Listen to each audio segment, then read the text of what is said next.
बिस्मिल्लाहिर्रहमानिर्रहीम। अस्सलाम वालेकुम नादरीन, आप यूट्यूब चैनल देख रहे हैं। मैं इमरान खान हूँ। अब आज की रात बाकी है और एक दिन, और कल दिन के वक्त नए वज़ीर आला पंजाब का इंतखाब हो जाएगा। परवेज़ इलाही के इम्कानात बहुत ज़्यादा बढ़ गए हैं। इस वक्त जो इतलात हैं, इमरान खान साहब ने भी खिताब किया है पर्ल कॉन्टीनेंटल होटल माल रोड के ऊपर जो है, बिल्कुल ये पंजाब असम्बली से करीब है। यानी अगर वहाँ से बसें निकलें तो 2 मिनट के अंदर पंजाब असम्बली पहुँच जाती हैं, और यहाँ पे ही कोशिश की जाएगी कि अरकान असम्बली को गायब किया जाए। 4 बसों के अंदर सारे के सारे लोग भर के पहुंचाए जा सकते हैं बड़े आराम से, और फिर पंजाब असम्बली के अंदर वोटिंग हो सकती है। ये सूरत बनी हुई है। 186 मेंबर्स इस वक्त परवेज़ इलाही के पास लाहौर के पर्ल कॉन्टीनेंटल होटल के अंदर मौजूद हैं, जबकि PMLN के अपने जो 177 हैं उनमें से भी कुछ कम हो चुके हैं। PTI के कुछ बंदे अगर गायब हुए हैं तो आज़ाद उम्मीदवार उनके साथ आकर जुड़ गए हैं, तो इस तरह उनकी तादाद ज़्यादा हो गई है। जो वज़ीर आला पंजाब बनने के लिए मतलूबा तादाद दरकार है वो परवेज़ इलाही के पास मौजूद है। परवेज़ इलाही को इमरान खान साहब अब तारीफ़ें कर रहे हैं। माजी में उनकी तनकीद भी करते रहे हैं, लेकिन इमरान खान साहब ने उनकी तारीफ़ें शुरू कर दी थी उस वक्त जब वो पंजाब का इलेक्शन लड़ रहे थे, या 2018 का इलेक्शन लड़ रहे थे। वो पहले ही उनके साथ इत्तेहाद में चले गए थे, और परवेज़ इलाही को शहबाज शरीफ से बेहतर वज़ीर आला उन्होंने पहले भी करार दिया था। लेकिन बहुत माजी में आप जाएं तो इमरान खान साहब परवेज़ इलाही पे परवेज़ मुशर्रफ के दौर में तनकीद भी करते रहे हैं। यही परवेज़ इलाही, इनको नून लीग ने भी ऑफर किया कि आप वज़ीर आला पंजाब बन जाएं, हम आपको वोट डाल देते हैं। तब ये बिल्कुल ठीक थे। और अब जब इमरान खान की पार्टी इनको वज़ीर आला पंजाब बना रही है तो नून लीग को अब ये अच्छे नहीं लग रहे, और सोशल मीडिया के ऊपर कंपेन की जा रही है। मैं ज़ाती तौर पर परवेज़ इलाही के वज़ीर आला बनने के इसलिए खिलाफ हूं कि उनकी पार्टी से ताल्लुक ही नहीं है, और 10 सीटों के साथ वज़ीर आला पंजाब बनने जा रहे हैं। लेकिन अब ये चॉइस है पाकिस्तान तहरीक इंसाफ की, इसके अलावा उनके पास कोई ऑप्शन नहीं है मेरे ख्याल में। तो पाकिस्तान तहरीक इंसाफ का वज़ीर आला पंजाब जो है वो मेरी नज़र में होना चाहिए था, लेकिन अब ऐसा हो नहीं सकता, और इस नाम के ऊपर सबका इत्तफाक हो गया। इमरान खान साहब ने सबसे बात भी की है। उन्होंने कहा कि काबिल फ़ख्र हैं आप सारे लोग जो 186 लोग वहां पर बैठे हुए थे, कि आपने धौंस और धांधली और लालच के बावजूद ना झुकने का फैसला किया। मुल्क को अजीम बनाएंगे, करप्शन से पाक बनाएंगे। फिर उन्होंने याद दिलाया कि 25 मई को खवातीन और बच्चों के ऊपर जुल्म किया गया है। इमरान खान साहब उस दिन को नहीं भूल रहे। मैंने आपसे कहा था ना, इसका हिसाब लिया जाएगा। वो तमाम पुलिस वाले, वो ब्यूरोक्रेट्स, उनकी लिस्टें बन चुकी हैं। बड़े अच्छे ब्यूरोक्रेट्स हैं जिन्होंने शहबाज शरीफ की और हमजा शहबाज की खिदमात में दिन रात एक करते हुए पाकिस्तान तहरीक इंसाफ के कारकुनों के ऊपर जुल्म और सितम के पहाड़ तोड़ दिए थे। उनको अगर निशाने इबरत ना बनाया तो ये ब्यूरोक्रेसी और पुलिस आइंदा भी इसी तरह इस्तेमाल होती रहेगी। इन सब के ऊपर इंक्वायरियां बैठेंगी, इन सब के ऊपर जो है वो तहकीकात होंगी। कुछ की नौकरियां चली जाएंगी, कुछ को जो है वो उनकी फाइल्स के ऊपर बाकायदा लिखा जाएगा कि सियासी मकासद के लिए इन्होंने हथकंडे इस्तेमाल किए और पॉलिटिकल एजेंट्स का किरदार अदा किया इन्होंने ब्यूरोक्रेसी में रहते हुए या पुलिस में रहते हुए। और कुछ पुलिस वालों की तो मुझे साफ दिखाई दे रहा है कि नौकरियां ही चली जाएंगी जो शाह से ज्यादा शाह के वफादार बन रहे थे। इमरान खान साहब ने एक और इशारा भी किया है। उन्होंने कहा कि बुज़दार ने कहा था कि जब आप कहेंगे मैं इस्तीफा दे दूंगा। अब इमरान खान साहब यही चाहते हैं परवेज़ इलाही से भी कि जिस वक्त इमरान खान साहब कहें वो असेंबलियां तहलील कर दें, और यह बहुत जरूरी है इमरान खान साहब के लिए। वजह यह है कि उनके पास आखिरी हथियार होगा पाकिस्तान में इंतखाबात करवाने का। पाकिस्तान की हालत ऐसी है कि इंटर बैंक में डॉलर जो है वो 230 रुपए क्रॉस कर गया है। स्टॉक मार्केट जो है वो क्रैश कर गई है। लगातार कई दिनों से स्टॉक मार्केट के अंदर लोगों के अरबों रुपए डूब रहे हैं। डॉलर की वजह से लोगों के अरबों रुपए का नुकसान हो रहा है। सिर्फ चंद अरब का इलेक्शन बचाने के लिए और यह कहने के लिए कि पैसा बहुत लगता है इलेक्शन पे, सिर्फ चंद अरब का एक इलेक्शन बचाने के लिए सैकड़ों अरब का नुकसान कर दिया इस कौम का पाकिस्तान के चलाने वाले ताकतवर लोगों ने। और वो सिर्फ एक बहाना था इमरान खान को एक्चुअली निकालना था, क्योंकि इमरान खान वो नहीं मान रहा था जो ताकतवर उनके उसको कह रहे थे। ना इमरान खान इंडिया के साथ ताल्लुकात को नॉर्मलाइज करना चाह रहा था, क्योंकि उनका यह कहना था कि जब तक के कश्मीर के मामलात को इंडिया वापस 5 अगस्त वाली सूरत हाल से पीछे नहीं ले आता तब तक तो मैं इंडिया के साथ ताल्लुकात नॉर्मलाइज नहीं करूंगा। वो कहता था मैं अमेरिका को अड्डे नहीं दूंगा पाकिस्तान को दोबारा एक नई जंग के अंदर नहीं धकेलूंगा। मुझे पाकिस्तानियों की जान की फिक्र है। वो ये कहता था कि हमारा एक कौमी मौक़िफ़ है कि फ़लस्तीनियों की आज़ादी के बगैर हम इसराइल के मामले के ऊपर एक कदम आगे नहीं बढ़ सकते जब तक कि फ़लस्तीन एक आज़ाद और खुद मुख्तियार रियासत के अंदर फ़लस्तीनी सांस ना ले रहे हों। दीगर बहुत सारी चीज़ें थी। इस्लामोफोबिया के ऊपर वो बात करते थे, नामूस रसालत के ऊपर वो बात करते थे, अथॉरिटीज़ बना रहे थे रहमतुल्लिल आलमीन की, और यकसा निज़ाम तालीम देने की कोशिश कर रहे थे। ये वो सारी चीज़ें, और पाकिस्तान की इकॉनमी बेहतर हो रही थी। रशिया और चीन के साथ वो ताल्लुकात बना रहे थे। तो आलमी सतह के ऊपर भी और पाकिस्तान के अंदर भी ऐसी ताकतें मौजूद थीं जो चाहते थे इमरान खान ये सारा कुछ ना करे, इसलिए उसको निकाल दिया। अब अवाम बिगड़ गई है। याद रखिएगा, कोई न्यूट्रल नहीं हुआ, ना कोई न्यूट्रल होना चाहता है। न्यूट्रल होना पड़ जाता है, न्यूट्रल होना पड़ जाता है। वजह क्या है? यानी इस मरतबा भी बहुत कोशिश की गई कि हमजा शहबाज की वजारत आला बचाई जाए, लेकिन फिर 11th आवर में आकर या आखिरी वक्त में आकर वो टेलीफोन लाइन अवाम ने काट दी जहां से टेलीफोन आते थे। यानी अवाम ने वो टेलीफोन लाइन अपने दबाव से, अपने शऊर से, अपनी ताकत से वो काट दी। तमाम ताकतवर हलकों को न्यूट्रलाइज कर दिया अवाम ने, क्योंकि अवाम का गुस्सा सबके सामने था। इस वक्त हमजा शहबाज और उसके सारे बड़े सर जोड़कर बैठे हैं कि पैसे तो हमारे पास हैं, लेकिन वो लाइन में असर नहीं है जहां से टेलीफोन वो करवा सकते थे, क्योंकि अवाम ने वो लाइन बंद करवा दी है। इस वक्त पाकिस्तान का सियासी माहौल डिक्टेट कर रहा है। पाकिस्तान के अंदर जो सियासी टेम्परेचर है, या पाकिस्तान के अंदर जो एक सियासी माहौल बना हुआ है, वो माहौल खुद डिक्टेट कर रहा है पाकिस्तान के सियासतदानों को। अब उनको कोई टेलीफोन कॉल से डिक्टेट नहीं कर सकता। उन्हें पता है वापस अपने घर जाएंगे, लोग लोटे मार मार के तबाह कर देंगे। उन्हें पता है कि ये मुल्क छोड़ना पड़ जाएगा अगर इस वक्त उन्होंने अवामी उमंगों के खिलाफ कोई फैसला किया तो। लोग गुस्से में हैं, लोग बिगड़े हुए हैं। नॉर्मली लोगों का इलेक्शन के अंदर कोई दिलचस्पी नहीं होती। कराची में लोग धरना देकर बैठ गए हैं, हजारों की तादाद में लोग सड़कों पर एहतजाज कर रहे हैं। वो ये कह रहे हैं इलेक्शन करवाओ, भागते क्यों हो? वो कौमी असम्बली की सीट जो आमिर लियाकत हुसैन के इंतकाल की वजह से खाली हुई, वहां पे भी इलेक्शन करवाओ। और जो बल्दियाती इंतखाबात पूरे सिंध के दूसरे हिस्से के अंदर हो रहे हैं, हैदराबाद, कराची वगैरह में, वो इंतखाबात भी करवाओ। भागने नहीं देंगे, भागो मत, इलेक्शन करवाओ। अब ये लोगों का टेम्परामेंट है, जो सियासी टेम्परेचर है वो डिक्टेट कर रहा है।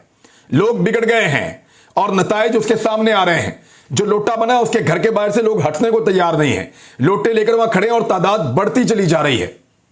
इमरान खान साहब लिबर्टी चौक में पहुंचे, वहां किस तरीके से लोग मौजूद थे, पूरे पाकिस्तान में किस तरीके से लोग निकले हैं, लोगों का गुस्सा भी सामने आ रहा है। अब अगर कोई 10-15 अरब रुपया खर्च कर दे, क्योंकि 1 अरब रुपए तक जो है वो ऑफर चली गई है।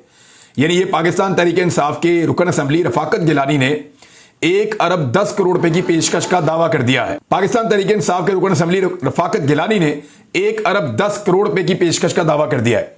उन्होंने कहा कि उनको यह भी कहा गया है कि 1 अरब 10 करोड़ रुपया तुम ले लो, और अगर 5 बंदे ले आओ तो हम 1 अरब रुपया पांचों को देने के लिए तैयार है, और मजीद बंदे भी तोड़ने में हमारी मदद करो। यह चल रहा है।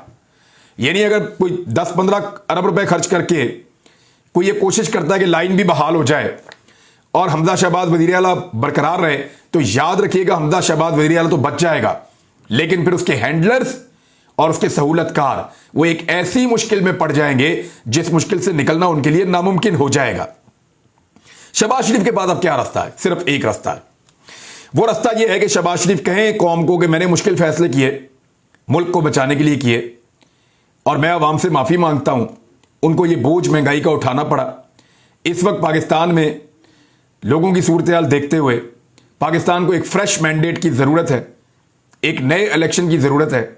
तो मैं पाकिस्तान में असम्बलियाँ तहलील करते हुए नए इंतखाबात का ऐलान कर रहा हूँ। लेकिन वो तो इस उम्मीद पे बैठे हैं कि आलमी मंडी में पेट्रोल सस्ता हो जाएगा, आलमी मंडी में कीमतें कम हो जाएंगी, महंगाई कम हो जाएगी, तो पाकिस्तान पे उसका इम्पैक्ट आएगा। और अगर नहीं आता तो कहाँ जाएंगे, कहाँ मुंह छुपाएंगे? ये 5 साल पूरे तो हो ही जाने हैं। अगर मुद्दत पूरी भी कर लेंगे तो अगले साल लोग और गुस्से में होंगे, और ज्यादा दुर्गत बनाएंगे। ये बहुत बुरी तरह फंस गए सब लोग फंस गए, और उनको फंसाकर जो ताकतवर हल्के थे वो हाथ झाड़ के उठ के निकल गए। यानी इनको फंसा दिया और खुद हाथ झाड़ के उठकर निकल गए। इसका गिला शिकवा भी इन्होंने करना शुरू कर दिया है। यानी इस साद रफीक ने कहा कि हमसे मुश्किल फैसले करवा दिए और फिर हमें इलेक्शन में फंसा दिया। ये किसको कह रहे हैं साद रफीक? हमसे मुश्किल फैसले करवा दिए और फिर हमें इलेक्शन में धकेल दिया।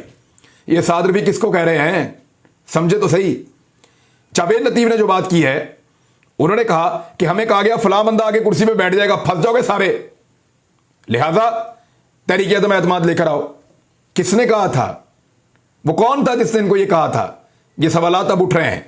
तो जिसने भी कहा था ये फंस गए हैं। और उस वक्त जब पीएमएलएन के दोस्तों ने मेरे से मशवरा मांगा था तो मैंने इनको कहा था कि ये तजर्बा मत करना, फंस जाओगे, बहुत बुरी तरह फंस जाओगे। पीटीआई एक रिएक्टिव फोर्स है, वो रिएक्ट करेंगे, इमरान खान को आप वापस बहुत ताकतवर कर दोगे और आपसे अगर चीजें नहीं संभाली जाएंगी। इन्होंने इकोनॉमी का बेड़ा गर्क किया, आम आदमी का सत्यानाश किया, अपना एनआरओ लिया, वो भी पूरा नहीं हुआ, भागने की कोशिश कर रहे हैं। नया चेयरमैन नैब इन्होंने लगाया है। ये जो नया चेयरमैन नैब लगाया है, इससे पहले जरा जरदारी साहब का एक स्टेटमेंट देखें, क्योंकि खरीदो फरोख्त की सारी जो मंडी है वो इन्होंने यहां लगाई हुई है, लेकिन चौधरी शुजात हुसैन साहब ने उनको मायूस कर दिया है। उन्होंने कहा जी हम तो परवेज इलाही को वोट डालेंगे और परवेज इलाही के अलावा किसी और को हम वोट नहीं डालेंगे। जरदारी साहब की बात सुने, वो कह रहे हैं भुट्टो का वर्कर वो खरीदो फरोख्त पर यकीन नहीं रखता। जरा गौर कीजिएगा, एक जुमले में क्या कह रहे हैं और दूसरे जुमले में क्या कह रहे हैं। भुट्टो का वर्कर हूं, खरीदो फरोख्त पर यकीन नहीं रखता। हसन मुर्तजा उम्मीदवार होता तो खरीदो फरोख्त कर लेता, हमजा के लिए क्यों करूंगा। एक जुमले में कहता है कि मैं खरीदो फरोख्त पर यकीन नहीं रखता, दूसरे जुमले में कहते हैं कि अगर हमजा के लिए नहीं, मैं हसन मुर्तजा के लिए खरीद सकता हूं, अपने पार्टी के मेंबर के लिए। यानी इनकी कोई बात सीधी नहीं है, कोई जबान इनकी एक नहीं है, कहीं पे ये लोग सच बोलने के लिए तैयार नहीं है। 186 के नंबर पूरे हो गए हैं। फजलुर रहमान साहब ने कुछ अल्फाज इस्तेमाल किए हैं, वो भी आपको मैं बताता हूं। वो बहुत गुस्से में है फजलुर रहमान साहब, और उनका गुस्सा जायज है। उनसे वादा किया गया था कि वो सदर पाकिस्तान बनेंगे। उन्होंने इतनी तैयारी की, इतना सारा कुछ किया, एक डॉक्टर के पास भी वो जाते रहे और वहां वो क्या करते रहे वो मुझे पता है, मैं बताऊंगा किसी वक्त अगर जरूरत पड़ेगी तो फजलुर रहमान साहब ने पूरी तैयारी की थी सदर पाकिस्तान बनने के लिए और उनको बड़े ख्वाब दिखाए गए थे। सदर पाकिस्तान आज भी डॉक्टर आरफ अलवी हैं। फजलुर रहमान साहब को मिला ही कुछ नहीं, उल्टा जो हुकूमत बनी, जो उन्होंने अपने बेटे को सेट किया, बाकी लोगों को सेट किया, वो भी हुकूमत उनको जाती हुई नजर आ रही है। तो ऐसी सूरत हाल में गुस्सा बढ़ जाना, ब्लड प्रेशर ज्यादा होना, ये बड़ा ऑब्वियस है। लेकिन क्योंकि वो एक आलम दीन है, उनको कुछ चीजें जेब नहीं देती। उन्होंने पाकिस्तान तहरीक इंसाफ के वर्करों के हवाले से बड़े नामुनासिब अल्फाज इस्तेमाल किए। खासतौर पर जो खवातीन आती हैं जलसों के अंदर, उनके बारे में भी बड़े नामालूम तितलियां कह के उनको मुखातिब किया और बड़े नामुनासिब अल्फाज उन्होंने इस्तेमाल किए। तो फजलुर रहमान साहब बिल्कुल बिलो द बेल्ट जा रहे हैं। उन्हें अपने चेहरे के ऊपर जो दाढ़ी है और अपने सर के ऊपर जो उमामा है, इन दो दस्तार है, इन दो चीजों का भी उनको अब पास ऐसा लगता है कि नहीं रहा। गुस्सा बहुत ज्यादा है और गुस्सा बढ़ता चला जा रहा है। फजलुर रहमान साहब जितना मर्जी गुस्सा करें, जितना मर्जी ब्लड प्रेशर हाई करें, सदर पाकिस्तान तो अब वो बनने से रहे, बल्कि अगली हुकूमत भी उनको आती हुई दिखाई नहीं दे रही।